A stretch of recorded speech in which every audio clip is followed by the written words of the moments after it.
Hello dear students and friends, I am JS Gill और आज मैं आपके सामने सरफेस टेंशन टॉपिक लेके आया हूँ। तो ऑलरेडी मैंने पहले एक वीडियो में सरफेस टेंशन को एक्सप्लेन किया था।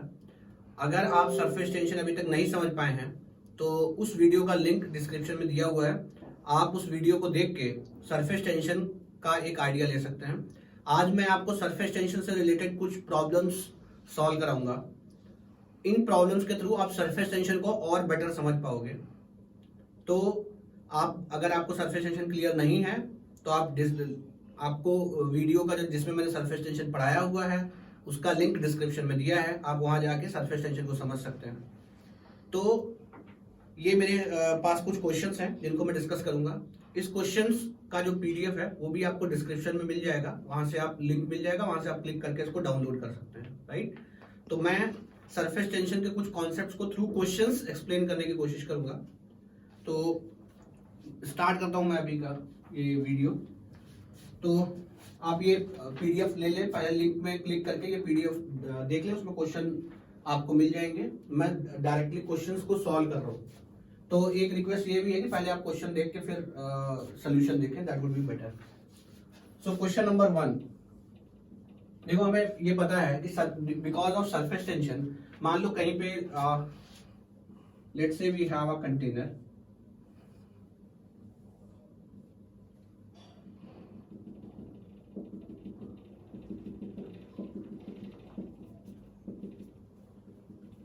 ये लिक्विड भरा हुआ है ना। Let's say this is water, okay, and this is the interface.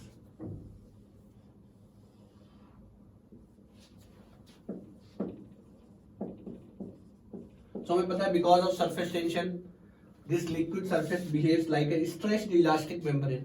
Surface tension की वजह से ये जो सरफेस है वो एक मेम्ब्रेन की तरह काम करता है, ठीक है, पतला मेम्ब्रेन की तरह। राइट, और इस मेम्ब्रेन में ये एक स्ट्रेच्ड इलास्टिक मेम्ब्रेन होता है, ठीक है ना। तो ये जो मेम्ब्रेन है इंटरफेस का, it behaves like stretched elastic membrane, और इसमें एनर्जी भी स्टोर्ड होता है, ठीक है। तो हमने सरफेस टेंशन में ये कॉन्सेप्ट देखा था कि अगर जो बाय डिफॉल्ट जो फ्लूइड होता है, it try to reduce its surface area, but अगर हमें सरफेस एरिया बढ़ाना है तो हमें एनर्जी देना पड़ेगा, और वर्क डन कितना करना पड़ेगा, surface tension into increase in surface area. इसी कॉन्सेप्ट को हम लोग क्वेश्चन के थ्रू समझेंगे। देखिए पहला कॉन्सेप्ट ये है कि एक लिक्विड ड्रॉपलेट है और उसको 64 एक बड़ा ड्रॉपलेट है, ठीक है, जिसका लेट्स से रेडियस R है, ओके। इसको छोटे ड्रॉपलेट्स में तोड़ा गया है, एन ड्रॉपलेट्स में,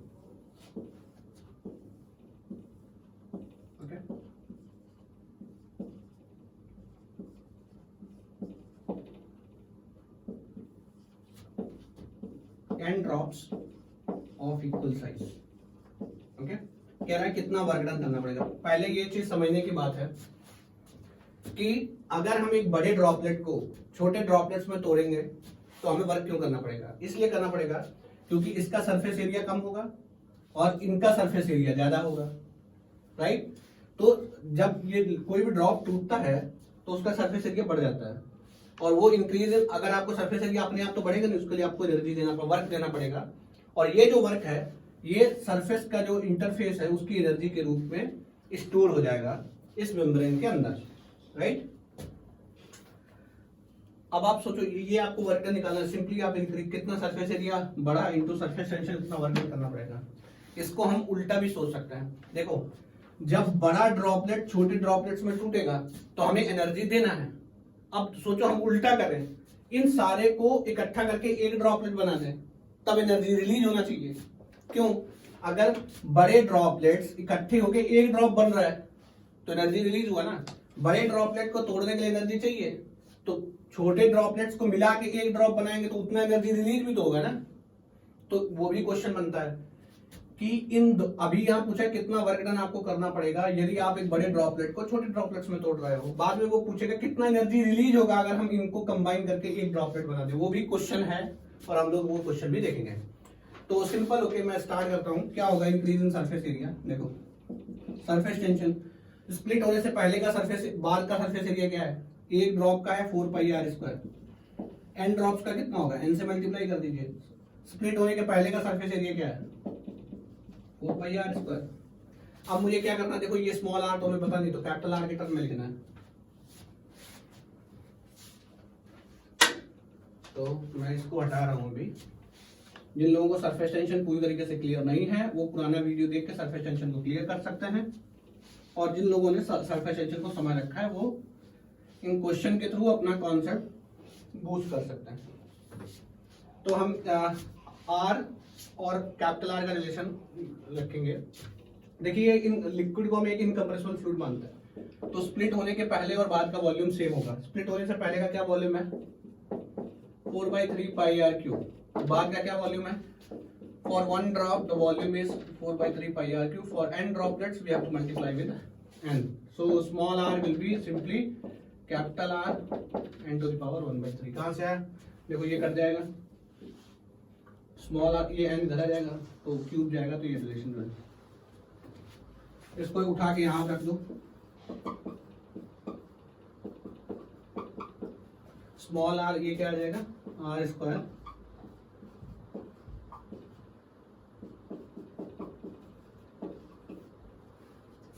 एक आर स्क्वायर कॉमन आ जाएगा, तो हम वर्गडन क्या लिख सकते हैं? सिग्मा इंटू, देखिए ये n, ये 4 पाई आर स्क्वायर कॉमन आ जाएगा, और ये क्या बचेगा? n to the power 1/3 minus 1। अभी क्या है? 64 ड्रॉपलेट्स। अब ये एक जनरलाइज आंसर होगा। 64 ड्रॉपलेट्स में n का वैल्यू कितना? 64। तो हम क्या लिख सकते हैं? 4/3 पाई आर स्क्वायर। 64 का क्यूब रूट क्या होगा? 4। 64 का क्यूब रूट होगा 4 माइनस 1, तो 3 हो गया। 3 मल्टीप्लाइड बाई 4 इज 12। तो ये आपका हो गया 12 सिग्मा पाई आर स्क्वायर। लेकिन आंसर दिया है डायमीटर के टर्म में, तो हम यहाँ d/2 भी लिख सकते हैं। स्क्वायर करेंगे 4 आएगा, यहाँ 4 से डिवाइड कर दो तो ये आ जाएगा 3 सिग्मा पाई डी स्क्वायर।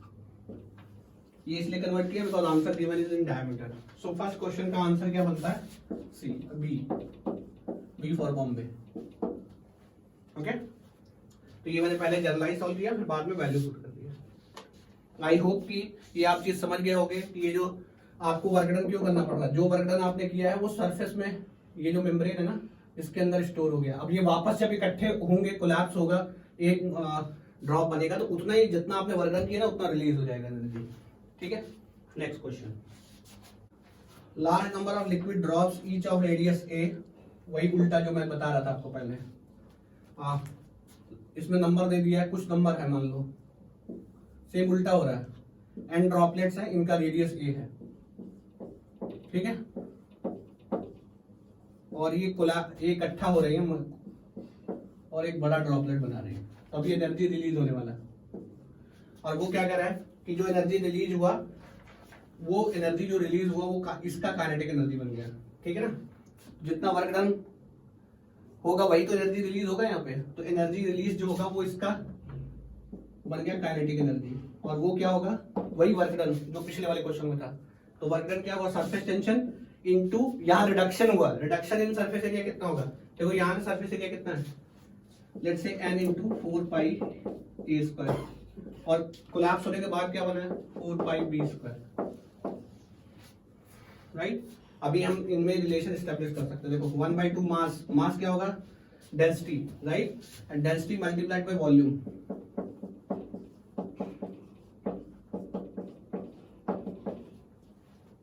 ठीक है, अभी n को हम कैसे लिख सकते हैं? अगेन वॉल्यूम इक्वेट करके, तो n into 4/3 pi, so we can write n as 4/3 pi cancel हो जाएगा, b cube by a cube. तो n का वैल्यू तो आ गया b cube by a cube.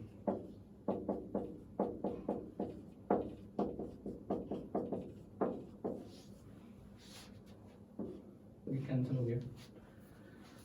अभी अगर आप ध्यान से देखो तो ये आने वाला 4 पाई, देखो कॉमन है, 4 पाई 4 पाई 4 पाई जाएगा, b 2 ये 6 हो जाएगा, तो ये रो बाई 6 हो जाएगा इंटू ये बी स्क्वायर, सॉरी ये 4/3 पाई आर का बी क्यूब है, तो बी स्क्वायर है, मैं बी क्यूब को उधर ले जा रहा हूँ, तो सिग्मा बी क्यूब तो जाएगा, बी क्यूब से डिवाइड हो जाएगा तो 1/a, और ये b square by b cube तो बाकी ये वेलोसिटी क्या आ जाएगा 6 सिग्मा बाई रो।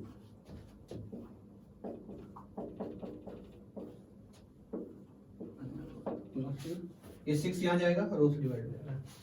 सो इतना काइनेटिक एनर्जी है, कुछ नहीं हुआ, जितना वर्क तुमने पहले स्प्लिट करने में किया था ना, अभी उल्टा हो जाएगा, ये कोला एक मर्ज होके एक बनेगा तो वही काइनेटिक एनर्जी में कन्वर्ट हो जाएगा। So the answer will be A.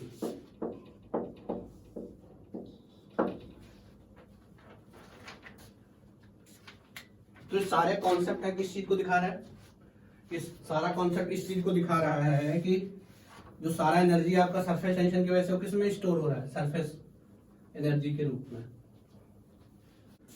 Third question क्या है, two soap bubble in vacuum. तो हमारा पूरा एक सिस्टम है और ये मान लो ये एक वैक्यूम है, ठीक है, दिस इज अ वैक्यूम, और इसमें दो सो बबल कंबाइन होके क्या हो रहा है, आइसोथर्मली कंबाइन होके दे आर मेकिंग अ बिगर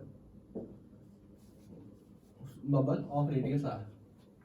इनका रेडियस दिया है R1 R2, उनका रेडियस निकालना है R1 R2, ठीक है। बिगर, हाँ आइसोथर्मल कंडीशन है इसमें, आइसोथर्मली ये दोनों ऐड हो रहे हैं, ठीक है। अब देखो कुछ भी होगा, ये दोनों सो बबल कंबाइन हुए हैं तो जो मास है वो तो सेम होने वाला है, ठीक है ना। तो टोटल ये ड्रॉपलेट का mass and that is equal to mass of mass in the इस वाले ड्रॉपलेट बबल में और इस वाले में वो क्या होगा, सेम मास, जो एयर का मास अंदर भरा हुआ है, राइट। अभी एयर है तो मास का हम इसमें क्या लिख सकते हैं, PV equals to mRT। Air एक आइडियल गैस है, उसके लिए PV equals to mRT use कर सकते हैं। तो मास क्या होगा, इसके अंदर का प्रेशर है मान लो P, इसका वॉल्यूम है V, तो ये होने वाला है mass equals to PV by RT। यहां से आप देख लो मास इक्वल्स टू क्या होगा, PV by RT। For M1 यहां भी सेम आएगा, ये क्या आएगा, आने वाला है P1 V1 बाई RT, क्योंकि टेम्परेचर थ्रू आउट सेम है। इसका वॉल्यूम 1 का हम 1 V1 मान रहे हैं, 2 का V2 मान रहे हैं, plus P2 V2 by RT, temperature जो है वो थ्रू आउट क्या है, सेम सेम, ये तो कैंसिल हो जाएगा।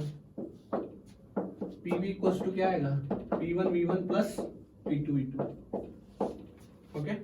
नाउ प्रेशर, अब ये वैक्यूम में है, एक सो बबल के अक्रॉस जो प्रेशर डिफरेंस होता है ऑलरेडी हमने डिराइव किया होगा, ये फॉर्मूला 4 सिग्मा बाई R होता है, ध्यान रहे 8 सिग्मा बाई 8 होता है, 8 सिग्मा बाई D होता है, okay. So 4 sigma by R, अभी इधर तो जीरो प्रेशर है तो डिफरेंस भी क्या हो जाएगा, प्रेशर ही हो जाएगा, जो अंदर का प्रेशर है। डिफरेंस क्या होगा, अंदर का प्रेशर माइनस बाहर का प्रेशर, तो ये अंदर का ही प्रेशर हो गया, बाहर तो प्रेशर है ही नहीं, तो डिफरेंस भी क्या हो गया, ये P2 हो गया, ये P हो गया, ओके। तो P इक्वल्स टू क्या हो जाएगा आपका 4 सिग्मा, प्रेशर ही हो जाएगा सीधा 4 सिग्मा बाई R। अब देखो ये है, तो यहाँ हम क्या लिख सकते हैं 4 सिग्मा बाई R, वॉल्यूम क्या है 4/3 पाई R क्यूब, ये बड़े वाले ड्रॉपलेट की बात हो रही है।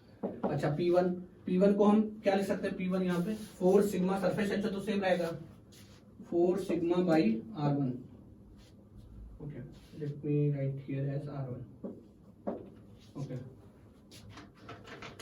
तो इसका वॉल्यूम भी क्या होगा 4/3 pi R1 cube, P2 same 4 sigma by R2 plus volume 4/3 pi R, ठीक है। अब देखो 4/3 हर जगह कैंसिल हो जाएगा, 4/3 पाई, ठीक है। 4 सिग्मा भी कैंसिल हो जाएगा, ठीक है। ये इससे कैंसिल होगा तो बचेगा R स्क्वायर, और ये बचेगा R1 square plus R2 square, तो R स्क्वायर क्या हो जाएगा अंडर रूट R1 R2 कितना दिया 3 सेंटीमीटर एंड 4 सेंटीमीटर, तो 3 स्क्वायर प्लस 4 स्क्वायर, तो ये हो जाएगा 16 प्लस 9 25, हो जाएगा 5 सेंटीमीटर। तो आपका थर्ड का आंसर आएगा डी।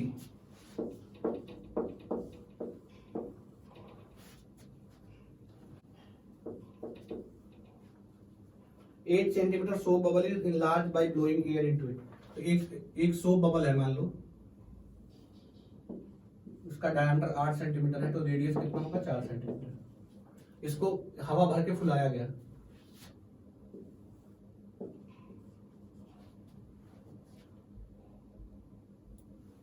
और इसका रेडियस कितना हो गया, मान लो R1 मैं इसको मान लेता हूँ, तो R2 कितना हो गया 8.5, मतलब 4.25 सेंटीमीटर। और सरफेस टेंशन भी दिया है। क्या पूछा, वर्क इनपुट कितना होगा। सिंपली आप रेडियस बढ़ा रहे हो तो उसका सरफेस एरिया बढ़ेगा। सरफेस एरिया बढ़ाने के लिए क्या करना पड़ेगा, आपको एनर्जी देना पड़ेगा। तो वर्क डन कितना करना पड़ेगा, सरफेस टेंशन इनटू कितना आप सरफेस एरिया बढ़ा रहे हैं। सरफेस एरिया क्या है, अब इसमें 2 सरफेस होता है, तो बबल कुछ ऐसा होता है।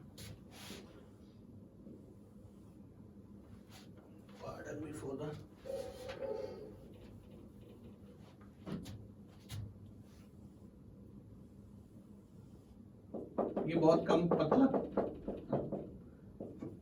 अंदर एयर है बाहर एयर है ना, तो 2 सरफेस बन रहा है, एक ये और एक ये,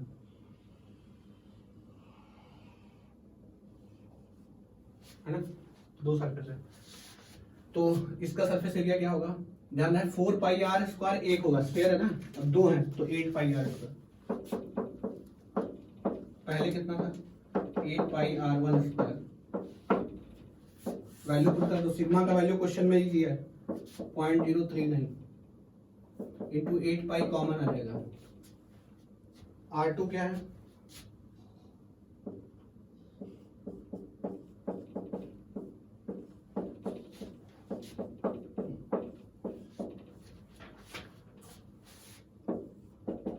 इसका आप आंसर निकालोगे तो ये आएगा 2 इंटू 10 टू पावर -4 जूल्स।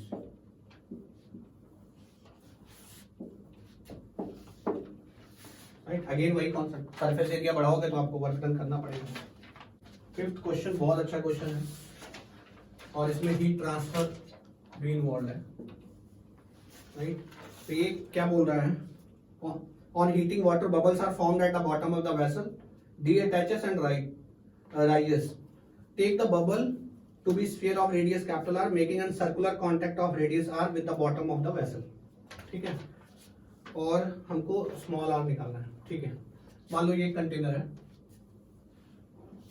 तो बबल बना बॉटम पे, तो क्या होता है, कभी भी आप देखो कि आपने एक बर्तन में पानी रख के अगर उसको गर्म करोगे तो बॉटम पे बबल बनता है, और वो बबल राइज होता है बाद में, यहाँ पे बबल बनता है, इनलार्ज होगा और फिर वो ऊपर राइज करेगा। ठीक है ना, उसी का एग्जांपल है। तो यहाँ पे एक बबल बन रहा है कुछ ऐसा, इसका रेडियस कितना है, इसका रेडियस है R, ये पूरा बॉटल भरा हुआ है।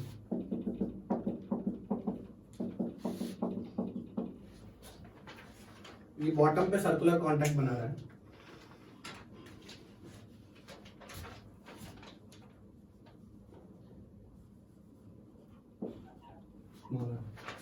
अभी जब इसमें हीट ऐड होगा तो ये बबल क्या होगा, इनलार्ज होगा। ठीक है, तो आप ध्यान से देखोगे इसी बबल पे ना बॉयंसी एक्ट करेगा अपवर्ड डायरेक्शन में,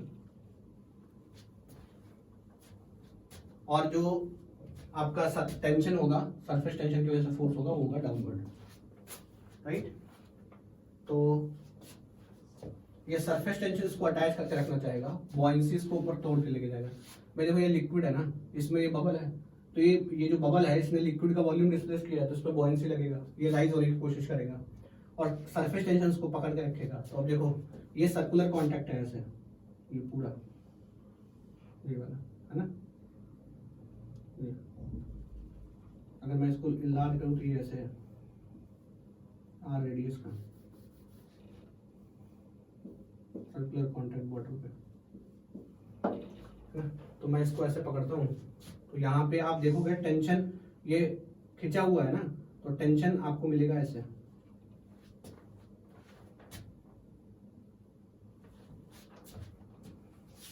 सेम चीज यहाँ पे। तो अगर मैं ये बात करूँ, ये डायग्राम यहाँ पे ड्रॉ करूँ, तो आप देखो ये bubble is something like this. Okay, ये रेडियस आर है, ये बबल का रेडियस आर है, ये कांटेक्ट का रेडियस है, ठीक है। तो ये सरफेस टेंशन होगा, इधर को एक्ट करेगा, इधर भी होगा तो ये सरफेस टेंशन इधर को जाएगा। मैं एक ही जगह दिखा रहा हूँ, आप समझ जाओ कि एक सर्कुलर कांटेक्ट है ये, ठीक है। तो ये एंगल बनेगा आपका कांटेक्ट एंगल थीटा। ये जो टेंजेंट है और इसका एंगल होगा आपका 90 डिग्री, ठीक है। तो अगेन ये ऐसा है, ये जो कांटेक्ट है ना ये ऐसा है, ये स्मॉल आर हो गया। और अगर ध्यान से, ये कैपिटल आर है, ठीक है। ये अगर आप ध्यान से देखोगे तो ये एंगल भी, ये एंगल आएगा π/2 माइनस थीटा, ठीक है ना। अब देखो क्या है, सरफेस टेंशन जो नीचे की तरफ लग रहा है ये T, सरफेस टेंशन फोर्स, इसको अटैच करके रखने की कोशिश करेगा और जो बॉयंसी है उसको राइज कराएगा। तो अगर आप ध्यान से देखो सरफेस टेंशन फोर्स कितना आएगा, ये पूरा पेरिफेरी है, ये मत कहना 2 है, ये पूरा पेरिफेरी है सिर्फ, उसका रेडियस आ है, ठीक है। तो देखो सरफेस टेंशन फोर्स कितना आने वाला है, मैं यही लिख देता हूँ, सिग्मा, ओके। तो सिग्मा इंटू ये आएगा 2πr, ठीक है। कंपोनेंट किस डायरेक्शन में लेंगे, देखो ये 90 हो गया, ये π/2 माइनस थीटा हो गया। अगेन ये देखो 90 है तो ये भी थीटा होगा ना, ये एंगल जो है ये एंगल थीटा होगा, ये जो नीचे वाला है, this angle is going to be theta. मतलब ये जो ऐसे सरफेस टेंशन आ रहा है, this is making angle theta with the surface, and that vertically opposite angle से भी आप देख सकते हो, ये थीटा तो ये भी थीटा होगा। तो ये वर्टिकल कंपोनेंट इसका क्या होगा, sin theta, which is equal to buoyancy FB। अभी इसको मैं इसको हटा देता हूँ, इधर सिंप्लीफाई कर लेते हैं इसको। R निकालना है, sigma into 2πr sine theta. Sine theta क्या होगा, देखो π/2 में है तो π/2 cos π/2 माइनस थीटा लिख लो। cos π/2 माइनस थीटा क्या होने वाला है, base by hypotenuse r by capital R, ये हो जाएगा आपका sine theta. This is going to be sin theta, which is r by capital R. R by capital R. Okay. So this is going to be r by capital R. Sin theta. Buoyancy force rho Vg, density water का है ना, V 4/3 pi r cube, ये volume होगा into G. Okay, तो पाई तो cancel हो जाएगा, pi cancel हो जाएगा, ठीक है। आर स्क्वायर आएगा, ठीक है। तो ये देखो आर स्क्वायर को आर हमें लिख चाहिए और ये r टू द पावर 4 हो जाएगा, तो ये अंडर रूट से बाहर आ जाएगा आर स्क्वायर।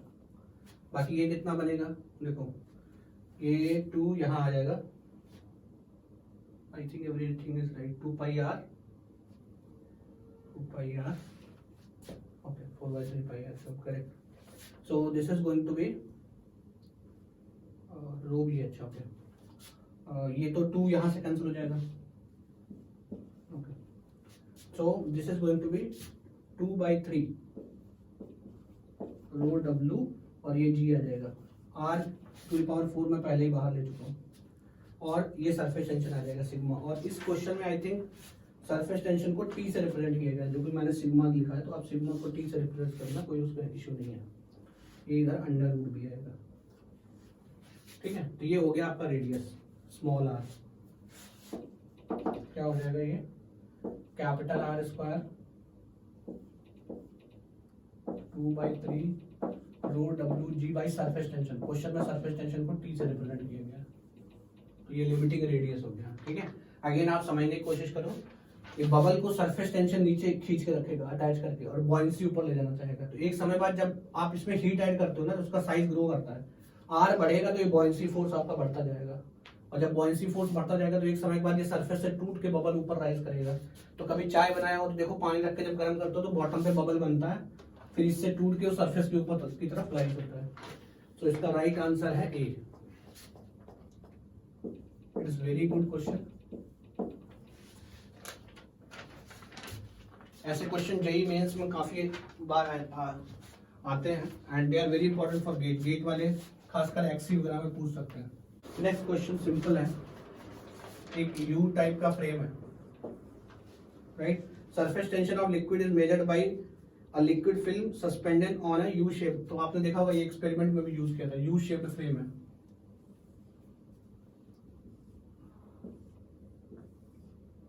ये रिजिड फ्रेम है इतना,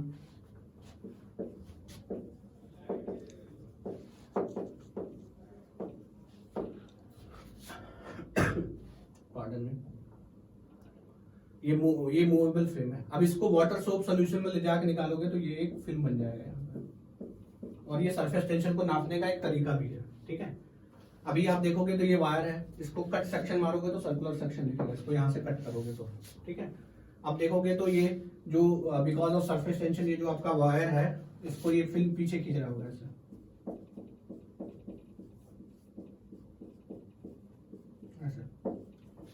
ठीक है ना। कितना होगा दोनों साइड, फिल्म का दो सरफेस है ना, तो कितना फोर्स यहाँ पे लग रहा होगा इस वायर पे, क्रॉस सेक्शन पे हम निकालने की कोशिश करें। ये हमने विड्थ माना है, मान लो बी, तो ये क्या होगा सिग्मा सरफेस टेंशन इनटू ये बी है, फोर्स में कन्वर्ट करेंगे, और दो साइड में है तो 2 से मल्टीप्लाई कर देंगे। इतने फोर्स से पीछे खींच रहा है, तो आपको अगर इक्विलिब्रियम में रखना है तो सेम एफ फोर्स लगाना पड़ेगा, ठीक है ना। क्वेश्चन में एफ दिया है तो एफ किसके बराबर होगा 2 सिग्मा बी, ठीक है। एफ क्वेश्चन में कितना दिया है, एफ दिया है 0.024 इंटू 2 इंटू सिग्मा, सिग्मा ही निकालना है। विड्थ कितना दिया है 8 सेंटीमीटर 0.08, तो ये आप सॉल्व करोगे तो आएगा 0.15 न्यूटन पर मीटर सिग्मा का वैल्यू।